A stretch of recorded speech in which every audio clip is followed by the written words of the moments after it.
Cultural Anthropology, Welsh, Chapter 7, Environmental Anthropology, Relational Summary. I have a personal stake in the narratives we use in environmental anthropology. My father's people came from, on one side, a Jesuit Alsatian French explorer lineage that led to many of them marrying into Native American families or becoming traders along the Mississippi at the time of Western expansion. And on the other side, fleeing the British imperialism-caused potato famine that killed over 1 million of our countrymen and women, causing them to perish in the mid-1800s. On my mother's side, we come from a recent immigration to the US. My mother is Iraqi-Lebanese and came to America to study at Cazenovia College in New York for her undergraduate degree in the late 1950s. So I'm the kind of American who has both long and short roots in this country, a hybrid, if you will. Also, my wife has come recently to the United States in 2017 from a lifetime behind the occupation wall in Palestine, where her indigenous people are still the victims of an enclosure movement or agrarian land grab that echoes what our book tells us happened over 5,200 times in England between 1604 and 1914, a period when native Celtic groups were displaced and their land fenced off by the aristocracy, forcing them into poverty or early industrial wage slavery in the cities. And that's what happened to our Irish side of the family as well. Now, in the English case, quote, Parliament turned over formerly common lands to private ownership, evicting farmers and sending them to work on the new farms or in urban factories. Rural people who tried to continue their lifestyles were branded criminals and sent off to the penal colony in Australia. That's Welsh, page 178. In my wife's case, we continue to see oppression and vilification of anyone who resists the occupation, and many, many Palestinians who continue to try and live in their ancestral ways, growing and harvesting agroforestry crops like olives and pomegranates and almonds and chickpeas and dates and grapes in polycultural community plots, find themselves evicted and their orchards and homes demolished.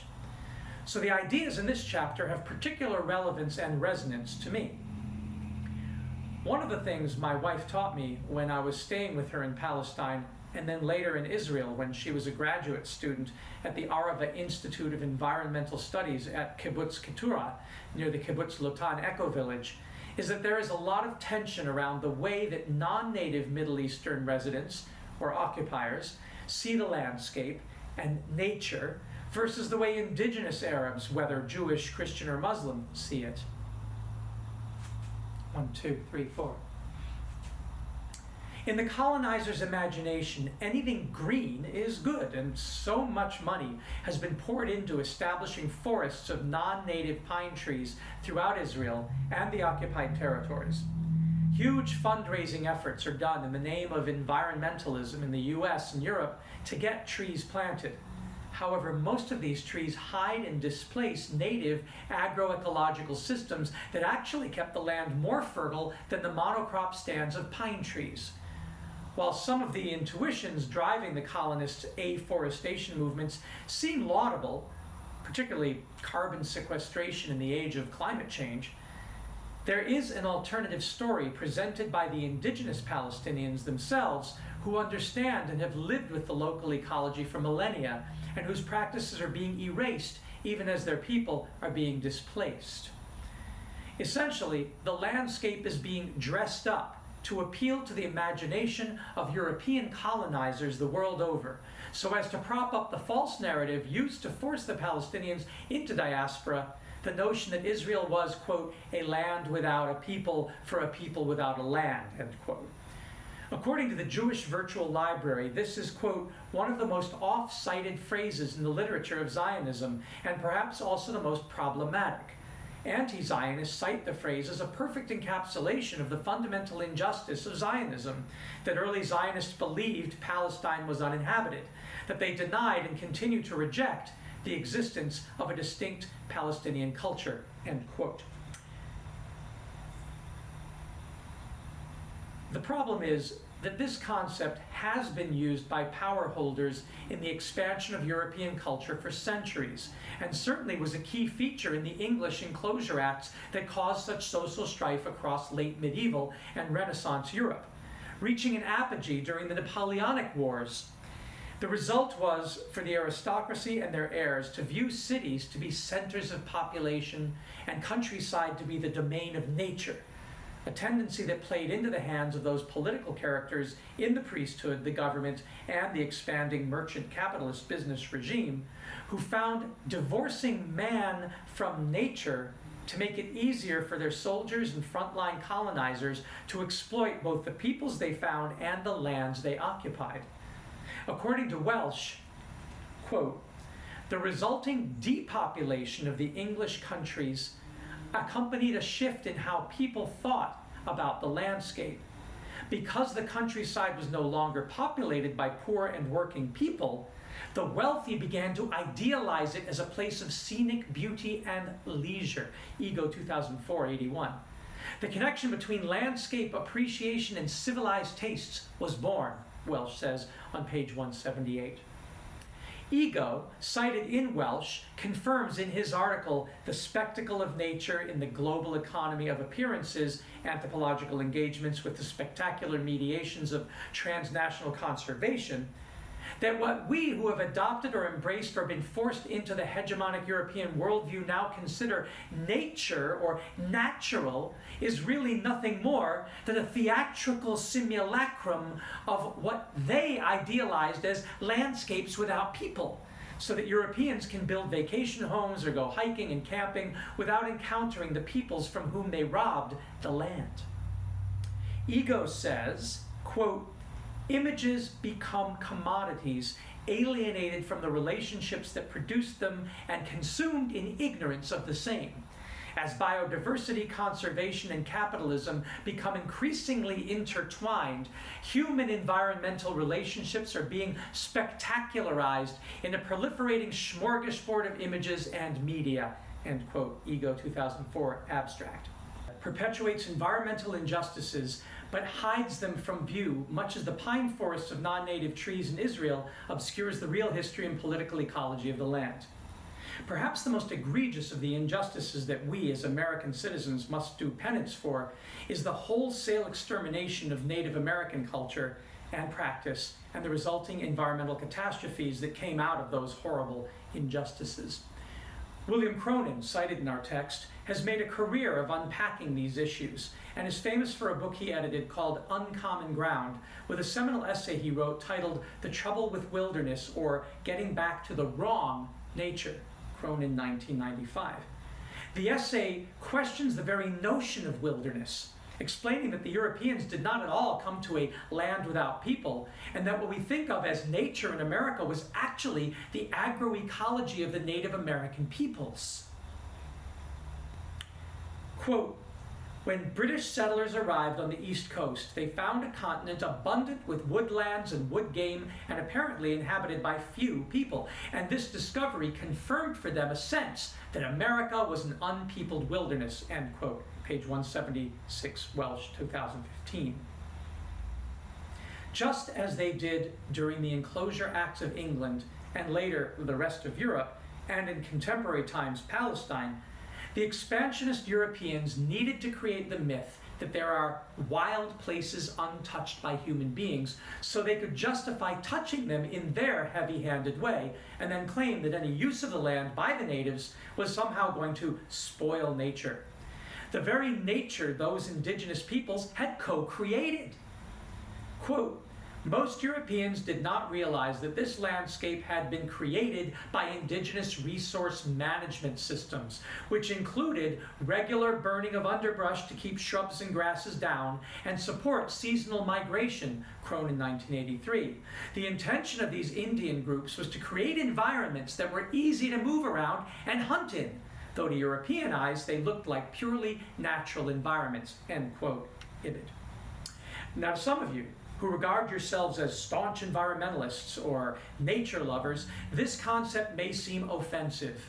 We have been schooled by the European interpretation of Genesis and other biblical writings, particularly the translations attributed to King James, to think of all humanity as sinful and evil, and this narrative has been seized upon by spin doctors working to subvert the environmental movement to suggest that any human occupancy or use of wilderness will have a bad outcome, and that it is the duty of those of us who are well educated to use our privilege to conserve and maintain natural landscapes, while insisting that people on the margins, the people's hegemonic imperialism has reduced to poverty, can only exploit resources and never steward them sustainably. But this narrative is contradicted by anthropological observation over the past few centuries, and at its root, we see that it comes from a worldview that sees the entire human species as unnatural. This perspective is political, and it's popular in that it makes blaming the victim easier, but from a biological as well as anthropological perspective, it's patently absurd. Humans have been, are, and always will be a part of nature. Humans are natural. We co-evolved in nature, and nature is merely the sum of all living beings and non-living systems that compose the biosphere. It takes a certain detachment from logic and scientific reality to see humans as separate from nature, and yet the forces of imperialism and the compelling short-term profits and benefits from engaging in colonialist thought are so powerful that they seem to trump, no pun intended, rational thought. The irony is that this way of seeing ourselves as apart from the natural world and inevitably dangerous, this way of describing all humanity as somehow a virus or a cancer that is destructive of our environments, is actually very rare. It just seems like a truth because you and I are swimming in that ocean of hegemonic thought. It's part of the fabric of European imperialist culture, but it wasn't and isn't a part of every society.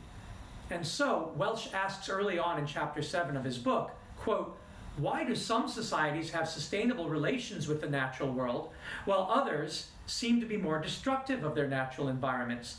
And what sociocultural factors are driving environmental destruction in the contemporary world?" End quote, Welsh page 166.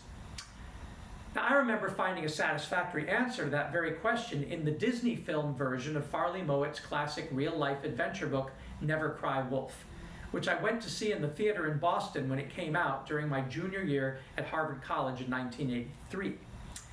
I haven't seen it since, but if memory serves me, the European-American scientist, after watching in horror as sport hunters from the US gunned down packs of wolves from a helicopter, talks to a Native American Inuit elder and marvels that the culture of the so-called Eskimos seems so much more in harmony with nature than his own, which he is disgusted by. The elder tells him something to the effect of, quote, "Well, we weren't always this way. Our oral tradition tells stories of a time when we too hunted our animal brothers and sisters to near extinction with cruelty and stupidity. And then we suffered. We almost wiped ourselves out. So we learned, and we developed taboos, and we passed them down. Now we respect the earth." Something like that. For me, as an undergraduate majoring in biological anthropology and taught to mistrust the Rousseauian concept of the noble savage, this logical explanation for indigenous respect for nature came as a shock. I'd been so used to classes teaching us, probably in a laudable bid to keep us from bigotry, that all human beings were pretty much the same, and that therefore we were all capable of cruelty and stupidity. We were taught how the first humans to reach the Americas by the Bering Straits land bridge some 14,000 years ago were responsible for the extinction of the megafauna they found there, giant sloths, horses, mastodons. This was the story told of the ancestors of the Native Americans. The story was that since the beginning, all of humanity was hell-bent on destruction, regardless of culture, and that if native peoples didn't wipe out all of their wildlife, it was only because they didn't have the tools or the population to do so. Give an Indian a gun instead of a bow and arrow, and he too would cause the extinction of the bison as sure as Buffalo Bill. Except they didn't. The Europeans brought horses back to the Americas and brought rifles to the continent, and the Native Americans tamed the horses and became expert marksmen and markswomen and incorporated both into their traditional buffalo hunt, and the herds only grew and grew, until the US cavalry was sent in to slaughter them all as the only sure way of defeating the Plains Indians. So there goes that theory. But I understood what our teachers were trying to do. By assuming the worst of all of us, they were trying to prevent that terrible tendency for us to slide into bigotry, claiming any people is superior to another. And they were right. Nobody is superior. Nobody is better than anybody else, certainly not genetically. But some cultures do blunder into practices that are destructive, while others avoid those pitfalls. Some fell into cannibalism and others walked away from it. Some cultures celebrated human sacrifice as the apogee of civilization, tossing human heads and the hearts of virgins from the tops of their pyramids to the cheering crowds below, while others declared it the height of barbarism. The Bible, for example, records the transition in Middle Eastern society from acceptable human slaughter and sacrifice to animal sacrifice, and it's in the story of Abraham's near sacrifice of Isaac. From then on, sacrifice of humans, at least, was considered abhorrent. We read in Psalm 106, 37-41, for example, quote, "They sacrificed their sons and their daughters to the demons. They poured out innocent blood, the blood of their sons and daughters, whom they sacrificed to the idols of Canaan. And the land was polluted with blood. Thus they became unclean by their acts, and played the whore in their deeds. Then the anger of the Lord was kindled against his people, and he abhorred his heritage." End quote. For several thousands of years, the inheritors of these scriptures have struggled to extend their respect for human life beyond their own tribal boundaries. And we're still in conflict over to apply the Bill of Rights and provide liberty and justice for all. Heck, we can hardly guarantee the right to vote. But when it comes to the non-human natural world, with the exception of the stories and legacy of St. Francis of Assisi, that same Judeo-Christian Islamic culture has seemed unable to translate the grace given to members of the human family out to sentient animals, much less ecosystems. And it seems that that blind spot makes many of our human brothers and sisters who've grown up in the cultural legacy of imperialism and colonialism to even conceive that there could be people, entire cultures, who consider the destruction of nature to be a crime commensurate with human murder. And yet, they exist, and have existed for millennia. The authors of our textbook ask on page 168, do all people see nature in the same way? The answer, of course, is no. But the real question is, why do some cultures inculcate a sense of the sacredness of some life, or all life, or no life? And how do they transmit these ideas so that they seem like common sense and natural rights rather than impositions that need regulations? The Never Cry Wolf answer is that people learn from mistakes and create traditions to never forget the harsh lessons from our past. One of the biggest problems preventing these traditions from becoming universal is the tribalism that interferes with respect for the knowledge of others. The feeling of superiority that the European colonists carried with them into modern American life has effectively marginalized the traditional ecological knowledge spoken about on page 173. The power holders and trendsetters and opinion makers still tend to look down on the descendants of the conquered. You can see evidence of it in your own lives if you look at it deeply enough. Ask yourself, does your school really give you a chance to express yourself with your authentic voice? Do your classes give you a chance to talk about your cultural heritage, about your relationships to your environments and to other peoples? I suspect the answer is generally no. School has been used as a cultural homogenizer to reward those who think like the people who run society and are willing to either express their loyalty to these elites or unflinchingly and without complaint work for them. And since the major path to wealth in this economy comes from externalizing environmental costs, making the public pay for damages either through their taxes or their health, safety, or other sacrifices, it is doubtful that you were routinely encouraged to engage with the study of political ecology. Political ecology typically focuses on, quote, the linkages between political economic power, social inequality, and ecological destruction, end quote, says our text, pointing out that these are, quote, the kinds of analyses that reject singular factor explanations like overpopulation, ignorance, or poor land use as explanations for environmental degradations, asking questions like, quote, what are the ecological and social consequences of an industrial economy? Who pays the real costs of capitalist development patterns that promote the exploitation, not the replenishment of natural resources? How do pollution and other problems of environmental degradation reflect and reinforce patterns of social inequality? End quote, Welsh, page 183. Our textbook points out that, quote, many environmental anthropologists align themselves closely with political ecology, and that political ecology proposes that capitalism undermines itself over the long term because it exploits the labor and natural resources upon which it relies to produce commodities. O'Connor, 1988, in Welsh Ibid. This observation is consistent with what I took away from the dialogue I remember from the movie Never Cry Wolf. This is the point that the Inuit Native American elder was trying to make to the Euro-American scientist about how cultures learn to value their environments. The suggestion is that, yes, all human beings may be capable of greed and egoistic manipulation of each other and our environments, and all human beings probably made the mistake of degrading their natural resources, just as all children will make mistakes growing up and stick their hands into the fire or the honey jar more than once. But what environmental anthropologists are learning is that cultures, like children, can and do grow up. They don't have to continually, quote, undermine themselves over the long term. They can stop exploiting labor and nature and find best practices to pass on to their descendants that prevent any further exploitation. Assumedly, this is what most indigenous cultures had done, and explains why, when the European explorers or exploiters came to the Americas and to the Africas, they almost universally encountered peoples who had maintained the fecundity of their lands over millennia and operated with the smallest possible ecological footprint.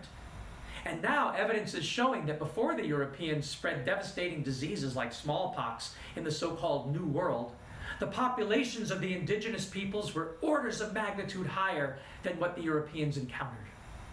Our book addresses population and environment on page 180 and ecological footprint on page 181, and introduces us to the important political ecology and environmental justice observation that one of the problems with overpopulation as a sole explanation for environmental degradation, quote, is that it does not address the fact that different societies, as well as people within those societies, can assume different and can consume different amounts of resources.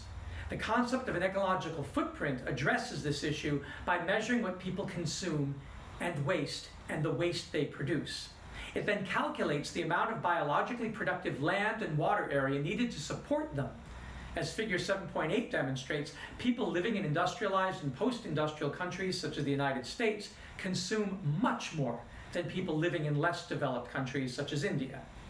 Of course, these are just averages. Some people consume more and others less, usually related to their relative wealth and poverty, page 181.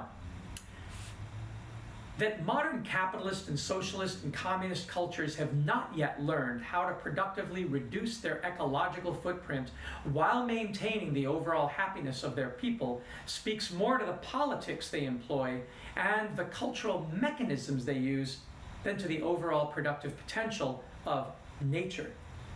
Lowering your ecological footprint does not at all mean lowering your quality of life, much to the shock of most people living in the hyper-consumerism-oriented United States. And because of this, we cannot claim, as my college professors and textbooks did in the Wall Street greed is good era of the 1980s, that indigenous people didn't destroy their environment simply because they had a lower population. We are now learning that those peoples whose cultures instill a respect for nature and biological process and practice permaculture, a traditional form of food production and manufacturing that enhances rather than depletes natural resources, actually do more environmental good the larger their populations are. Sound too good to be true? The key to this is the Chinese adage, every mouth born is born with 2 hands to feed it, to which we can add, and 2 eyes to see better, and 2 ears to hear better, and a beautiful brain to think better about sustainability. You can try to prove this idea for yourself by simply transforming all of your food and toilet and yard wastes into clean fuel and healthy fertilizer, as we do in our Solar Cities movement and here at home. You can prove this by adopting an indigenous cultural attitude and transforming all the lawn space you have control over or influence over into a polycultural community garden space. The problem isn't that we have too many people. The problem is that we have too few people doing things the right way. This is why I have a personal stake in the narratives we use in environmental anthropology, and why Chapter 7 in our Welsh book means so much to me. It offers a way out of the suffering we've endured. It offers answers to the horrors of the Irish potato famine that killed so many and sent that part of my family to a new world. Answers that can ensure such tragedies never happen again. It offers solutions to the ongoing struggles of my mother's and my wife's families in the Middle East, where bad agricultural practices turned the gardens of Eden into deserts. We need more people adopting the sustainable indigenous cultural view of the relationship between man and nature, or woman and nature. We need people like you, people who have learned the lessons like the indigenous people did, but we don't have any more to learn them from direct experience with suffering. We have books like our cultural anthropology text, and we have classes like this for discussion of these vital issues. And most importantly, we have each other.